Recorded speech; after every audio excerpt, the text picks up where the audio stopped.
मऊ के घोसी विधानसभा के चुनाव में सच्ची जानकारी और निष्पक्ष होकर के सूचनाएं जनता तक पहुंचाई। मैं अपने पत्रकार साथियों का भी धन्यवाद देता हूं। घोसी की घोषणा की और जो ये जीत का संदेश है, घोसी विधानसभा की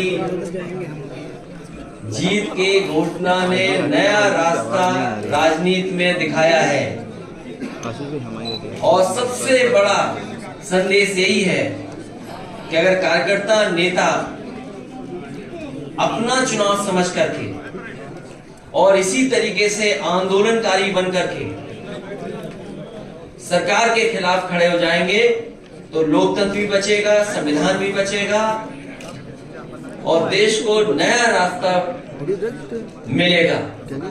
मुझे उम्मीद है कि जिस तरीके से घोसी विधानसभा की जनता ने मतदान किया है और देश को संदेश दिया है, आने वाले समय में ऐसे ही परिणाम होंगे जब किसान, बुनकर भाई और पीडीए मिलकर के सहयोग करेगा, मदद करेगा तो परिणाम लोकसभा के 2024 के भी नए होंगे।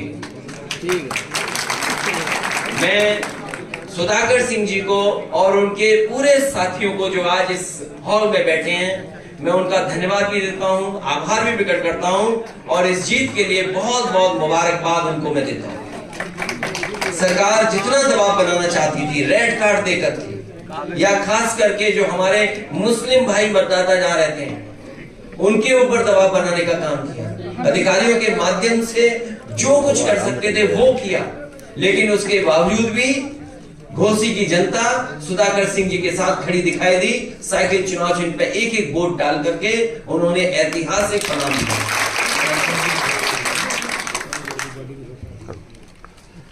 सर, आज वाराणसी में पीएम का दौरा है।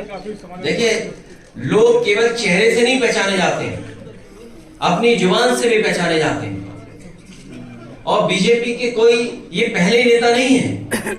बीजेपी के अगर आप पुराना आर्काइव से चीजें निकालोगे तो बहुत सारे ऐसे नेता निकलेंगे, मिलेंगे जिनकी इससे भी खराब भाषा है। ऐसे नेता, ऐसे सांसद को जिसने नए लोकसभा में इस तरह की बात कही हो, उसे आजीवन ताउम्र पाबंदी लग जानी चाहिए चुनाव लड़ने के लिए। बनारस में आज प्रधानमंत्री नरेंद्र मोदी जा रहे हैं सर। तो देखिए, बनारस आए, क्यूटो तो नहीं आए ना भाई। वादा तो इस बात का था ना कि क्यूटो होगा, लेकिन उत्तर प्रदेश की सरकार ने क्यूटो ही नहीं बनने दिया। ये उनकी बात है।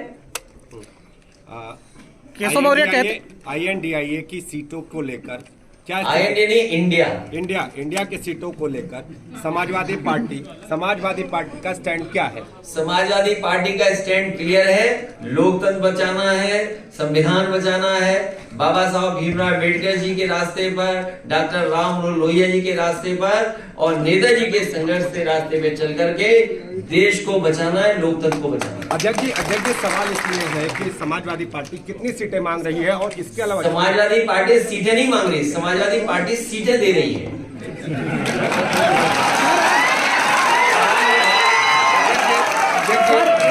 एक देश एक चुनाव को लेकर बैठक हो रही है। एक देश एक चुनाव बैठक हो रही है।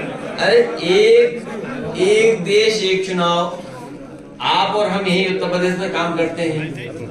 अगर उत्तर प्रदेश में विधानसभा का भी चुनाव हो जाए 1 साल बाद या 6 महीने बाद, तो हम समाजवादियों से और उत्तर प्रदेश की जनता से ज्यादा खुश कौन होगा? अध्यक्ष जी, सवाल इसलिए हो रहा है कि कांग्रेस भी सीटें मांग रही है, एक तरफ समाजवादी पार्टी भी मांग रही है। तो हम और आप तय थोड़ी करेंगे जी। हमें और कांग्रेस या जो भी दल है उनको मिलकर के तय करना है।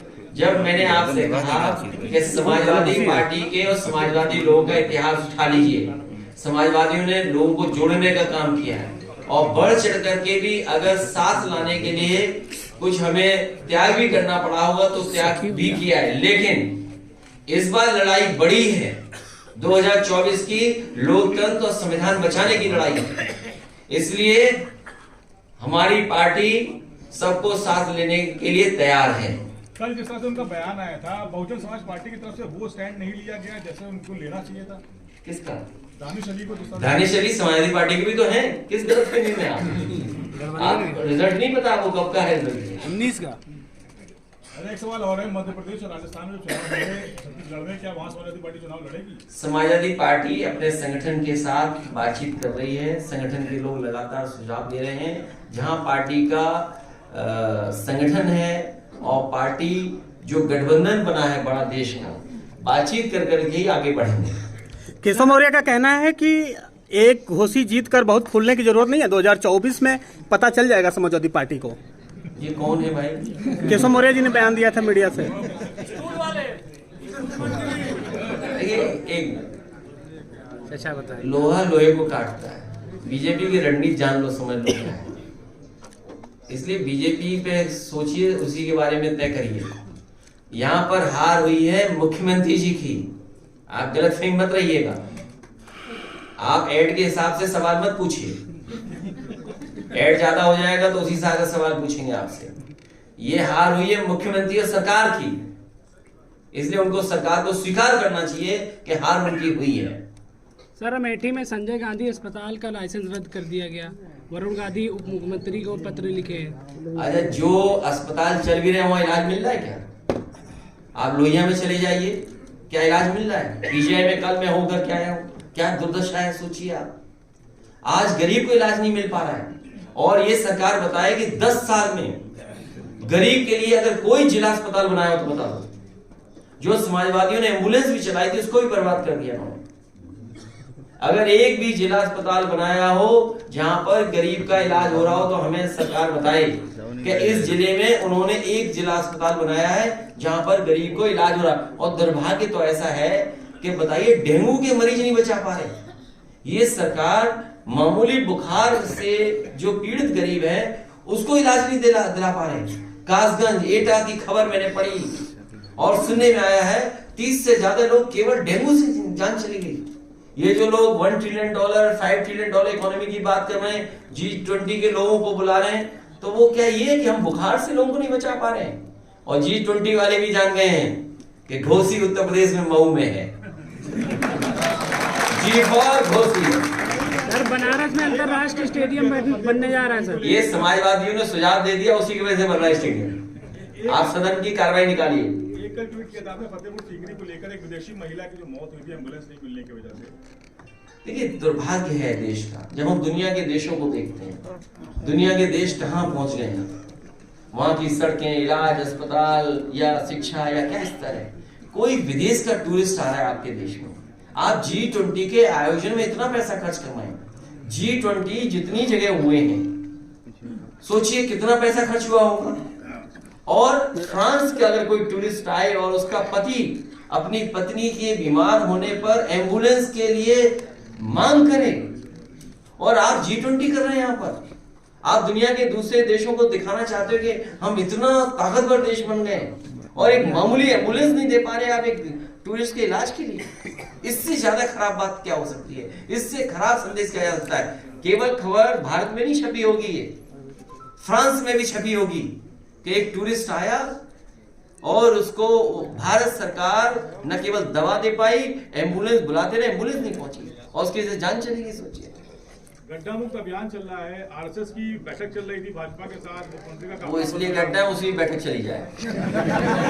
महिला आरक्षण बिल पूर्ण बहुमत से पास हो गया है राज्यसभा में। अब वो पत्रकार सवाल ही एक ही लाइन में 2 सवाल पूछ रहा है भाई, गड्ढा और आरएसएस, हमने को उसी में चले जाओ। ने भेज ही दिया। मुख्यमंत्री जा रहे थे बैठक में, गाड़ी फंस गई थी उनकी गड्ढे में। 7 साल से चल रहा है। ऐसा तो हो गई, तो समझ लो संदेश क्या है कि वो बैठक भी गड्ढे में। समाजवादी पार्टी साफ है, पिछड़ों को और मुस्लिम अल्पसंख्यक उन समाज के लोगों की भी भागीदारी हो। और जो सुझाव नेताजी ने दिया, समाजवादी पार्टी का पक्ष रहा कि पार्टी बेस्ड भी होना चाहिए रिजर्वेशन, हम उसी पक्ष में आज भी। बहुत धन्यवाद अपने पत्रकार साथियों कार्यकर्ताओं से मिलने के। तो इस समय प्रेस वार्ता चल रही थी अखिलेश यादव की, और देखिए घोसी विधानसभा के जितने भी सेक्टर प्रभारी थे वो सभी लोग यहाँ पे मौजूद हैं और तमाम लोग हैं। देखिए तो ये घोसी विधानसभा के जितने भी सेक्टर प्रभारी थे उनको आज बुलाया गया था और उसी को लेकर ये प्रेस वार्ता भी की गई थी। सामने जो तस्वीरें देख रहे थे और यहाँ देखिए कितना उत्साह है सेक्टर प्रभारियों के अंदर में, एकदम लगे हुए हैं ये लोग। आप लोगों से हम बाहर निकलकर बातें करेंगे कि यहाँ पे क्या बातें हुई। बाकी ये तस्वीरें देख रहे हैं ये सभी घोसी विधानसभा के सेक्टर प्रभारी हैं और इनको आज बुलाकर समाजवादी पार्टी के कार्यालय पर लखनऊ में इनको सम्मानित किया गया। इनका हौसला अफजाई कर रहा है। क्या आपके पीछे सभी हमारे घोसी के वो लोग बैठे हुए हैं